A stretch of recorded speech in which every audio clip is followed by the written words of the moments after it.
येऊ नाही शकत, एक रूल आहे इलेक्शनचा. 48 तासाच्या आत ज्या दिवशी वोटिंग असते त्याच्या 48 तासाच्या आधी सगळ्याच बाहेरच्या लोकांनी बाहेर निघायला पाहिजे. तावडे साहेब स्वतः बोलले की ते वाड्यावरून विरारला आले. वाडा त्यांचा मतदारसंघ आहे का? वाडाला सकाळ सकाळ काय करायला गेलेले? विरारला आले.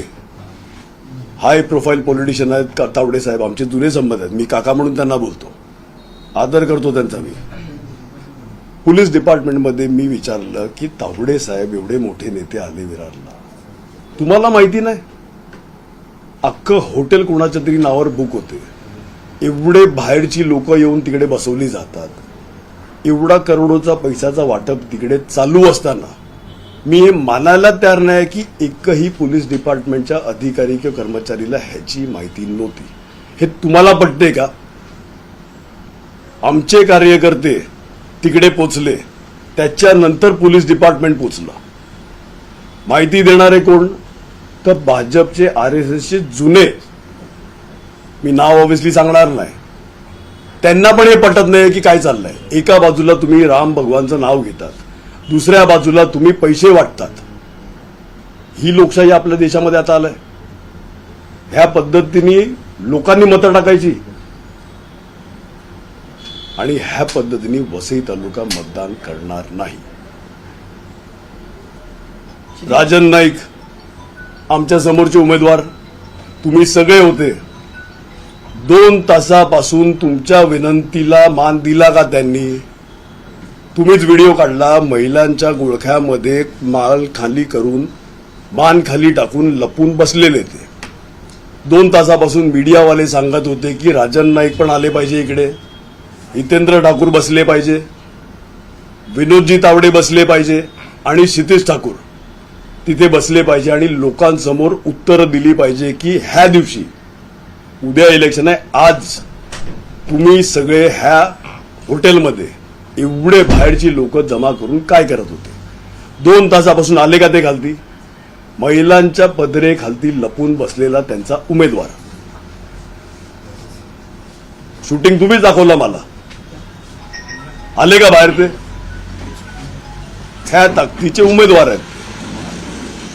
एवढं सगळं घडलं, तुम्ही सांगताय घडलं, असं असून सुद्धा बावनकुळे म्हणतात की पराभवाच्या भीतीने भाजप आणि तावडेंना बदनाम करण्यासाठी हा कट रचला जातो. 23 तारखेला दिसेल. हे बघा, महिला वाटप करणार, बावनकुळेंचं म्हणणं. हे बघा,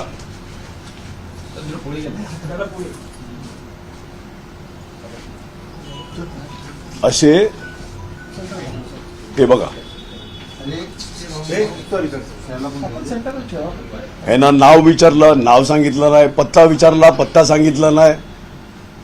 हॉटेलमध्ये होते का तुम्ही सगळेच होते ना शूटिंग, मीडियावाले हॉटेलमध्ये. हे तर बाथरूम मध्ये लपलेले, रूम्स मध्ये लपलेले, जिन्यावर लपलेले, रेस्टॉरंटमध्ये लपलेले, कोपरे कोपरे पकडून सगळे लपलेले. राजन नाईक स्वतः महिलांच्या मध्ये मान खालती करून लाईट बंद करून लपलेले की कळलं नाही पाहिजे की आम्ही लपलेले आहे तिकडे. एवढंच मर्द आहे तर यायला पाहिजे होतं ना. 2 तास कशाला लावले यांनी? 2 तास कशाला लावले? तुम्ही सगळे तिकडे होते. जर काय गैरव्यवहार होत नव्हते, जर काय चुकीचं तिकडे चालू नव्हतं, तर मग राजन नाईक एवढ्या भितऱ्यासारखे घाबरून महिलांच्या मध्ये लपून कशाला बसलेले? यायचं ना समोर आणि द्यायचं उत्तर. पुढची तुमची मागणी काय असणार आहे? 24 तास उरले इलेक्शनला, पुढे कशा प्रकारे बघताय रणनीती? मागणी काय? पोलीस डिपार्टमेंट आणि इलेक्शन कमिशनने कारवाई करावी. हे जे 19 लाख सापडले ते त्यांच्या खर्चामध्ये टाकणार आहेत का? आमचा तर एकही कार्यकर्ता नव्हता तिकडे. अख्खं हॉटेल ह्या लोकांनी बुक केलेलं. एकही बाहेरचा माणूस रूममध्ये राहिला नव्हता. होते का कोण बाहेरचे? 500-700 लोक बाहेरचे बोलवलेली, अख्खं हॉटेल बुक केलेलं, दोन्ही हॉल बुक झालेले, सगळी रेस्टॉरंट तिथली बुक होती. 19 लाख तिकडे जे सापडले ते उमेदवाराच्या खर्चामध्ये टाकणार आहेत का? हा माझा इलेक्शन कमिशनला प्रश्न आहे. हे तर ऑन रेकॉर्ड इलेक्शन कमिशननी पकडलेले आहेत. आम्ही तर काय घेऊन नव्हते आले पैसे, कारण की आम्ही आले आणि आमच्या मागोमाग पोलीसवाले आले. म्हणजे आम्ही तर पैसे तिकडे प्लांट केले नाही, उद्या बोलतील की आम्ही पैसे प्लांट केले. जी यंत्रणा त्यांच्या हातामध्ये गृहमंत्री भाजपचे होते, चंद्रशेखर बावनकुळे म्हणतात बदनाम करण्याचा प्रयत्न आहे. अशा याच्यात वाटतं योग्य त्या मार्गाने कारवाई होईल का त्यांच्यावरती, तेवढेच निपक्षपातीपणे? अपेक्षा नाहीये. मला वाटत नाही हे लोक काय कारवाई करतील. जनता ठरवेल 23 तारखेला काय बरोबर आहे ना काय चुकीचं आहे. एवढे भित्रे लोक, एवढे भित्रे. एक त्यांनी पण मान्य केलं की जर महिला असतील तर आमचे कार्यकर्ते जवळ येणार नाही, महिलांचा मान सन्मान आमचे सगळे कार्यकर्ते करतात. म्हणून तर महिलांच्या मध्ये लपून बसलेले ना. ह्या चांगल्या पद्धतीने वागणारे आमचे कार्यकर्ते हे त्यांना पण माहिती आहे. म्हणून महिलांच्या मध्ये गुळका करून बसलेले मध्ये का 2 तास नाही आले. या ठिकाणी प्रेस कॉन्फरन्स घ्यायला पण बंदी घातली होती, पोलिसांनी तुम्हाला अडवलं होतं, काय प्रकार आहे, काय सांगाल त्याबद्दल? आम्ही तुम्हाला बोलवलं का? एकाही पत्रकाराला आम्ही बोलवलं का? आम्ही इन्फॉर्म कोणाला केलेलं तर पोलीस डिपार्टमेंट आणि इलेक्शन कमिशन. भारताचा नागरिक म्हणून आम्हाला कायदे माहिती असले पाहिजे. उमेदवार म्हणून जे योग्य आहे त्या पद्धतीने सगळ्यांनी वागणूक केली पाहिजे. पहिला आमचा फोन पोलीस डिपार्टमेंटला होता, दुसरा आमचा फोन इलेक्शन कमिशनला होता. त्यांच्याकडून तुमच्याकडे कोणी माहिती दिली असेल तर मला माहिती नाही. आम्ही एकाही पत्रकाराला तिकडे बोलवलं नव्हतं. आणि जर पत्रकार आले तर त्याच्यामध्ये गैर काय, लपवायचं काय त्याच्यामध्ये? तुम्ही जर आले आणि लोकांसमोर काय चाललंय हे दाखवलं, त्याच्यामध्ये चुकीचं काय? गेल्या निवडणुकीत सुद्धा निवडणुकीच्या आदल्या रात्री प्रदीप शर्मा यांच्यावर पैसे पकडले गेले. याही निवडणुकीत तेच झाले. म्हणजे भाजप पैशाच्या जोरावर निवडणुका जिंकते. एवढी चांगली कामं केली असतील तर पैशाची गरज का पडते? एका बाजूला तुम्ही राम भगवानचं नाव घेतात, आम्ही पण आहेत ना हिंदू. एका बाजूला राम भगवानचं नाव घेणार, दुसऱ्या बाजूला पैसे वाटणार. हे कल्चर आपण आपल्या देशामध्ये करणार आहेत का? ह्या पद्धतीने आपण आपल्या पुढच्या पिढीला पैशाची लत लावायची. 1500 रुपये तुम्ही महिलांना देतात आणि मतदान करायला किती कोटी रुपये वाटतात? तेवढेच कोटी रुपये महिलांना द्या ना. 1500 कशाला? 5000 द्या, 50,000 द्या. इलेक्शनमध्ये वाटायला तुमच्याकडे करोडो रुपये आहेत आणि आमच्या लाडक्या बहिणीला द्यायला फक्त 1500 रुपये द्या ना. 50,000 रुपये इलेक्शनचा खर्च तुमचा जो कॅशमध्ये व्यवहार होतो ते कमी करा. ते नाही करणार. मतं विकत घेण्याच्या हिशोबाने वसई तालुक्याची जनता ही शून्य आहे. हे पैसे बिशे तुमच्या आमिषाला बळी पडणार नाही. पूर्ण इलेक्शन तुम्ही काम केलं नाही म्हणून त्यांनी प्रचार केला आणि आज पैसे वाटते, याच्याबद्दल तुम्ही काय बोलणार? जर आम्ही काम केलं नाही तर पैसे वाटायची गरज का पडली त्यांना? जर आम्ही काम केलं नाही आणि सोपारा स्टेशन पासून 2009च्या आधीचा मतदारसंघ कोणाचा होता? खासदार येतात नाचायला आणि सांगतात की 35 वर्षात काय झालं नाही. हो खासदार साहेब, तुमच्या वडिलांचा मतदारसंघ होता तो सोपारा ईस्ट. एवढी पण जर समज नसेल, 19 वेळा विधान परिषदचे स्थानिक स्वराज्य संस्था, ग्रॅज्युएट कॉन्स्टिट्युएन्सी, टीचर कॉन्स्टिट्युएन्सी सारखे अनेक इलेक्शन झाले. 1919 वेळा त्यांच्या पक्षाचे आमदार निवडून आलेले आहेत. मग हा आरोप त्यांनी त्यांच्यावर केलाय का की ते सगळे नालायक आहेत? 19 वेळा त्यांचे आमदार निवडून आले आहेत ना ह्या मतदारसंघामध्ये. खासदार किती वेळा निवडून आले आहेत? 2009 ते 2014 मध्ये आमचे खासदार होते माननीय बळीराम जाधव.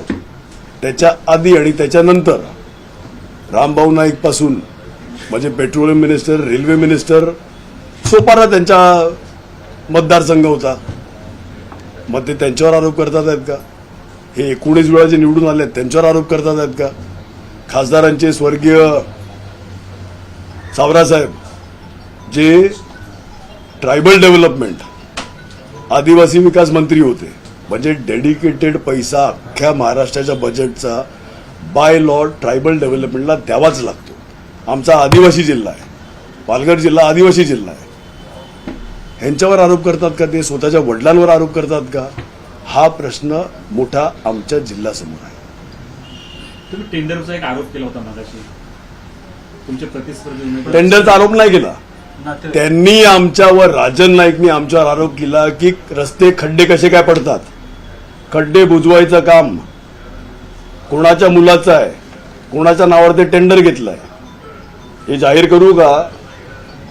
खालच्या पातळीचा प्रचार आम्ही करत नाही. आम्ही फक्त पॉझिटिव्ह विषय बोलतो. कोणाचा मुलगा, कोणाचा भाऊ, कोणाचा नातेवाईक, कोणाचे कार्यकर्ते काय टेंडर घेतात ही सगळी यादी जाहीर करेल एक दिवशी. सगळ्यांनी मर्यादा पुरुषोत्तम राम, सगळ्यांनी आपापल्यामध्ये मर्यादेत राहायला शिकावं. तुमच्या सर, भाजपाला कुठेतरी अपयश दिसतंय, त्यामुळे असे प्रकार समोर येतात. काय वाटतं? कुठेतरी अपयश त्यांना दिसायला जर जिंकणारी सीट असती तर पैसे वाटले असते का? जिंकणारी सीट असती तर पैसे वाटले असते का? हंडाने माहिती आहे. त्यांच्याच मुलांनी एका कार्यकर्त्याला आमचं विचारलं की अरे अजून वाटप करायचं का, वडिलांना वेळ लागलाय, पडणारी सीट आहे, सांगतो आता एवढा खर्च बंद करा, जो झालाय तो संपवा, असं बोललं कोणतं? त्यांचा मुलगा आमच्या एका कार्यकर्त्याला बोलला. म्हणजे ज्याच्या मुलाला कॉन्फिडन्स नाही की बाप जिंकणार आहे, आणि मुलगा सांगतो आमच्या कार्यकर्त्याला की बापाला कळत नाहीये, उगाच खर्च करतोय, हा ना इथला राहील ना तिथला राहील. हे शब्द कोणाचे? तर त्यांच्या मुलाचे. 10 कोटी पहिले पण पकडले होते जे एटीएम व्हॅन, त्याच्याबद्दल काय झालंय का? पब्लिक लिस्टेड कंपनी आहे ती जी व्हॅन पकडले. CMS ही पब्लिक लिस्टेड कंपनी आहे, स्टॉक मार्केटवरती लिस्टेड कंपनी आहे. कुठल्या पक्षाची ताकद आहे जी पब्लिक लिस्टेड कंपनीचा वापर करून पैसे तालुक्यामध्ये वाटप? 10 कोटी हे तर पकडले गेले. गेले किती ह्याचा अंदाज आहे का तुम्हाला? तावडे साहेब आज सकाळी वाड्याला काय करत होते, दुपारी इकडे काय करत होते, 10 वाजेपासून इकडे आहेत, 9:30 पावणे 10 पासून इकडे आहेत, काय करतात? पण एक केंद्रीय नेता, भाजपाचा एक केंद्रीय नेता स्वतः बसून पैसे वाटतोय म्हणजे काय सांगता? पोलीस डिपार्टमेंटला माहिती का नाहीये की तावडे साहेब विरारला आले आहेत? विचारा तुम्ही पोलीस डिपार्टमेंटला. आम्हाला त्यांनी सांगितलं की आम्हाला माहितीच नव्हतं की ह्या हॉटेलमध्ये तावडे साहेब आलेत आणि एवढी लोक जमा झाले आहेत. मग हे लॉ अँड ऑर्डरचं फेलियर नाही आहे का? या ठिकाणी तावडे साहेब देशाचे नेते आहेत.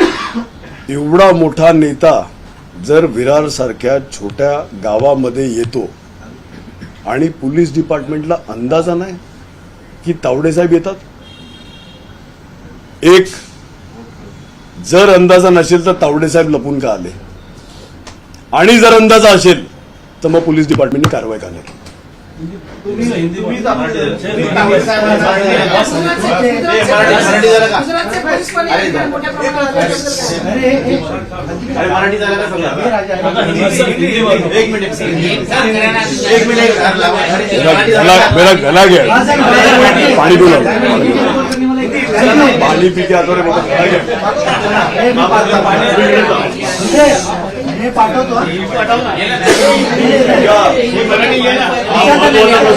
हा महत्वाचा प्रश्न आहे. तर मला सांगतो